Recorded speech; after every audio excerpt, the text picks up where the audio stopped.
As a courtesy to everyone here tonight, please make sure that all cell phones are turned off. Any final action taken on conditional use permit request will take effect 5 working days following this meeting unless a written appeal of the Planning Commission's decision is filed in the Planning Office by Monday, October 29th at 5 p.m.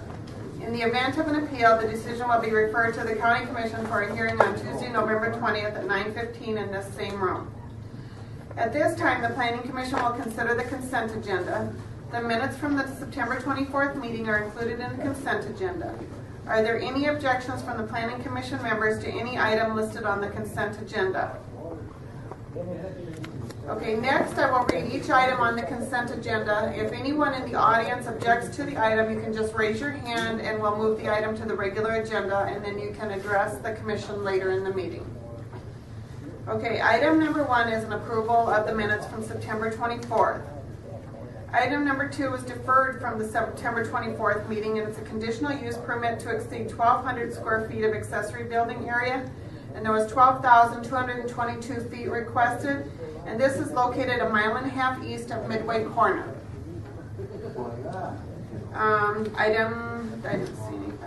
Item number 3 is a conditional use permit to exceed 1,200 square feet of accessory building area, and 2,500 square foot was requested. And this is located 1/2 mile south of Iverson Crossing intersection. You want that moved? Okay. Item number 4, conditional use permit to transfer 1 building eligibility. And this is 4 miles north of Humboldt. She's the petitioner. She's the petitioner. She's going to want it. Okay. All right. Number 5 is the conditional use permit to exceed 1,200 square feet of accessory building area. This one is for 1,500 square feet, and this is located 1/4 mile north of Yogi Bear Campground. Item number 6 is a conditional use permit to allow a full-service convenience store, and this is located at the Baltic exit. And item number 7 is a conditional use permit to allow a one-station salon, and this is 5 miles west of Garrettson. Okay, so far I just noted the one, and that was item 3 that wanted to be moved. Is there any other one that anybody wanted moved that I missed? All right. I'll move approval of consent agenda. Okay, we have okay. Second. We have a motion and a second. All in favor signify by saying aye. Aye. Anybody opposed? Okay, if you had any of those items except for number 3, your item has been approved, and you are free to leave.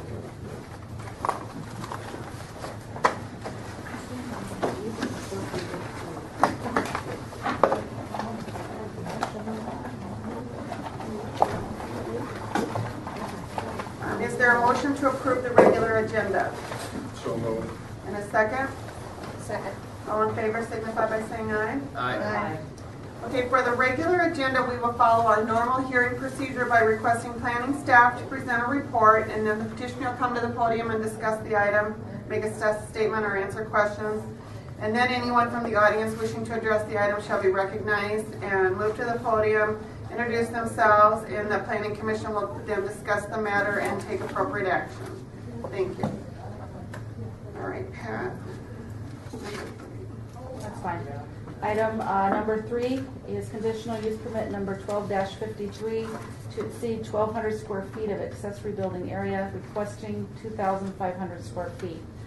And as you can see on the map, this is located in the Red Rock or Ostranders subdivision, and the petitioner's property is outlined in the red. He has an accessory building already on this property, which is about 1,152 square feet, and he wants to double that size. And at the time of the application, we weren't quite sure what the exact measurements were going to be, and so that's why the request is the 2,500 square feet.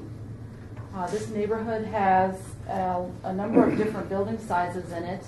The smallest is 528 square feet to the largest, which is over 3,000 square feet. So the petitioners does fall within the standard at which we review building sizes.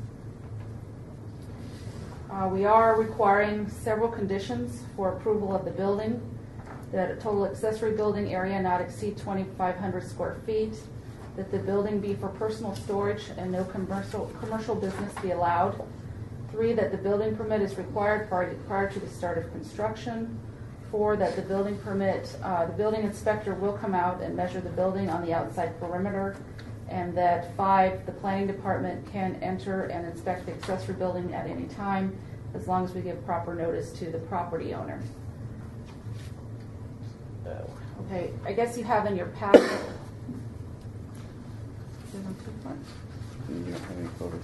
Oh, I thought we had this. You have in your packet the map of the accessory building areas. I'll just hold it up. You can see the petitioners, it's the 2,500 square feet on the corner at 48092. Directly kitty corner, you have a building that is 2520, which right there would be larger than what they are requesting. And the petitioner is here tonight to speak to this item. And then the people in the audience that asked that this be heard, I'll just show you. They live here to the south of the petitioners. And I think there was some concern. We did have, prior to this property owner, a woodworking business, I think, that started up there. And I think that's the concern in the neighborhood, that they don't have another commercial business start. So with that, I would take any questions, or else Mr. Carlson's here as the petitioner. Okay, thank you. Is the petitioner here? Yes. Okay. I'm Chip Carlson. I'm the owner of the property. Okay. And I guess I'm just asking to add if it's for personal use. Our company has thousands of square feet of building and a lot of acres up by the penitentiary, and it's not for any commercial use at all. I have cars and I store them in town, and I like to work on them at home, and that's the only reason for the addition. Okay. Any questions for Mr. Carlson? Thank you. Okay, anybody in the audience that wishes to speak to it? My name is Jeff Kreibel. I do own the property at Red Rock, just south of Mr. Carlson. The concerns that I had was just more of just clarification of what this was to be used for, and that was more for the personal use, and also that the property would not be rezoned for commercial use. That was my concerns, and just wanted to hear that for the record. All right. Thank you. Thank you. Anybody else? All right, discussion or motion? Move for approval. Motion, a second? Second. All in favor signify by saying aye. Aye. Anybody opposed? All right, so that's been approved. And I think that's everything except for old business, no items. New business, Envision 2035. Good evening, Commissioners. As most of you have known, that we did have our community open houses here a couple weeks ago. We had one in Brandon, in Hartford, in Dells, and over at Tri-Valley. We had some good turnouts, we felt like, except for in Dells, where the numbers weren't quite as high. But for the other ones, we ranged at 35 to 40 people that attended the meetings after we had given notice to everybody in the rural area. We did some different stations when we were there. I kind of described them before. We did one for land use, transportation, building eligibilities, parks and open space. And I did give you a little packet of information. The first page, front and back there, just the comments that were provided to us around at each table, and at the head table where you signed in at.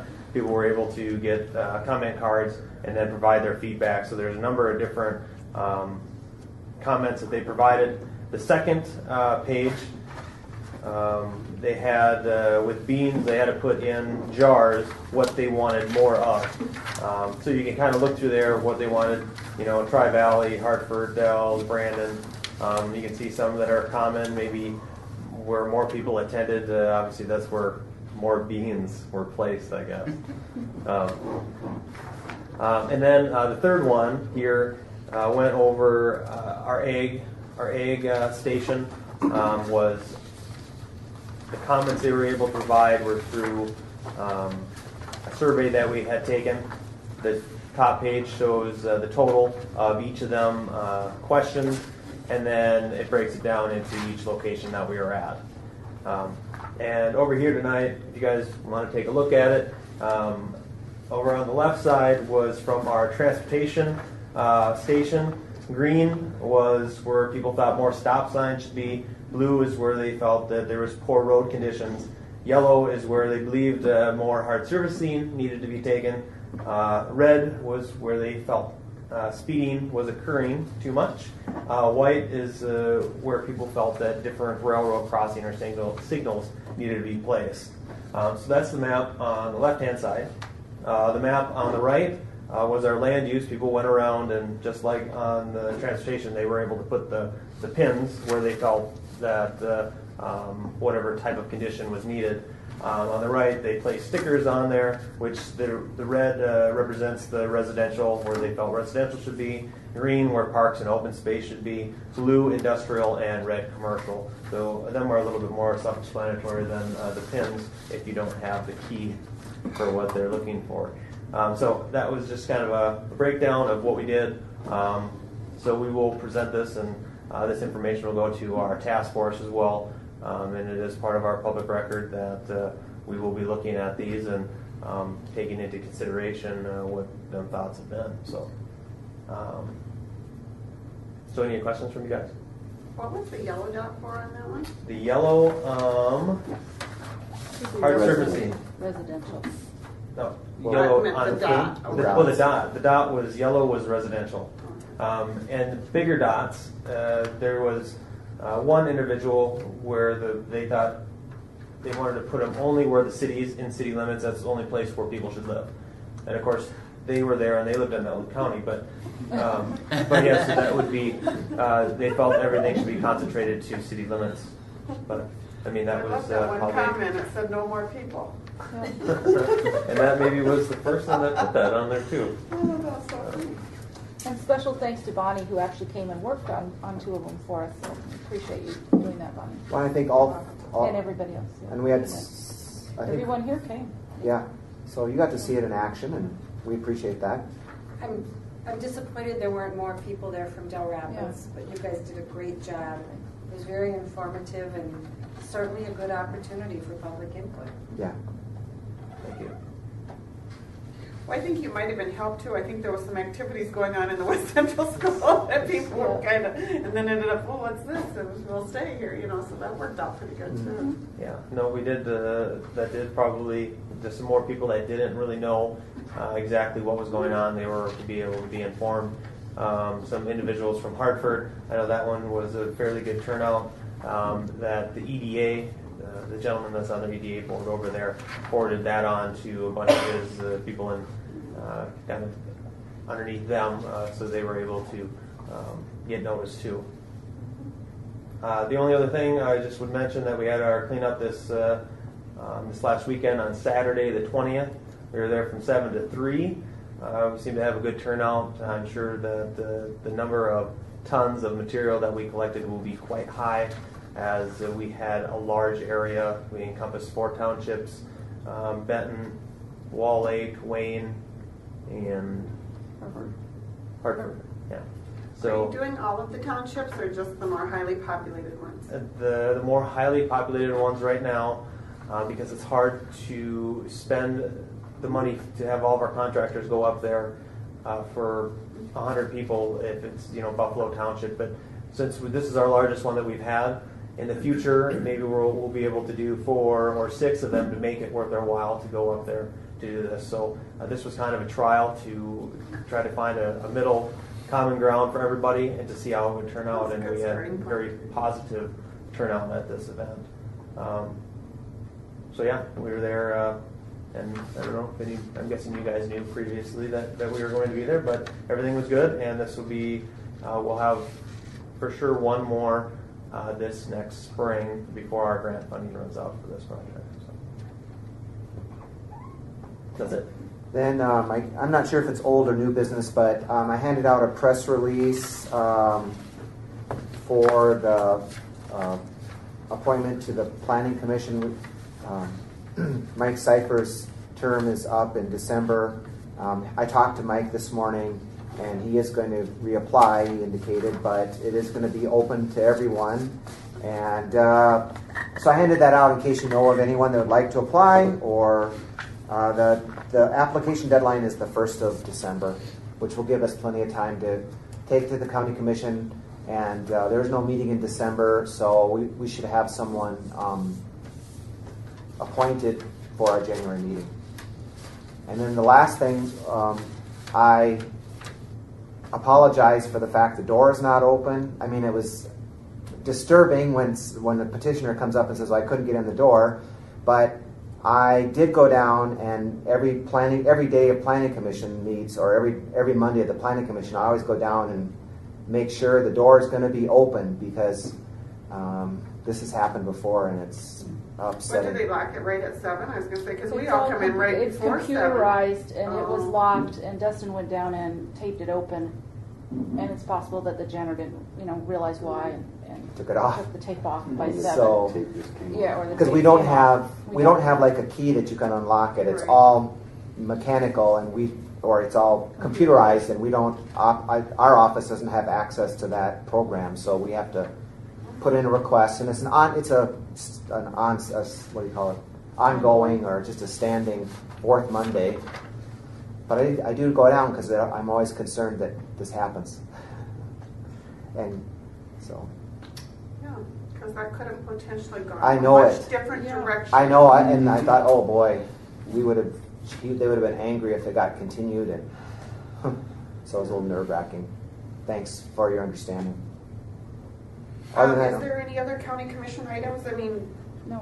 wasn't, the gun club was last Tuesday, and it was appealed, and it was continued for another week in order for the sheriff to go out and review the conditions and he prepared a report, and it's back on the agenda tomorrow. More than likely will be continued because the attorneys for the applicant, the gun club, have some conflict tomorrow, so they requested a continuation. But I mean, we just passed that on. It's up to the county commission tomorrow to decide if they want to continue it, or the problem that we run into is, you have people that are showing up, and so then it's, you're telling them, you can't tell them not to come, but then when they come and it's continued, it's discouraging for them too, so. My guess is that it will be continued. The other bigger piece, frankly, is the captain who is going to do the gun club review, if you will, has now called in the DCI from Pier, and he's an expert in shooting ranges, and he can't get here right away. So between that and the attorney, and the other side is well aware of the fact that there's a significant chance, because I think Jeff Barth went out there today to meet with them to tell them that it was probably going to be deferred. So Yeah, they did know. my guess is that the crowd won't be too big this time. well, it's good when they know ahead of time. I felt so bad, like if we were going to defer that item and we already knew people were here to discuss Yeah. it, and then you just defer it because the petitioner's not here. He has all the control. Yeah. Well, he didn't have any control, I guess. I but know. potentially he could have. Yeah. Yeah, and we've had the occasion where someone's come down with the flu on the planning commission day, and Well, and if they contact you and let you know, Yeah. that's one Yeah. thing too. Yeah. Yeah. so whatever. Because things like that will happen. Yeah. All right, anything else we need to discuss? All right, then I guess we'll adjourn. All right.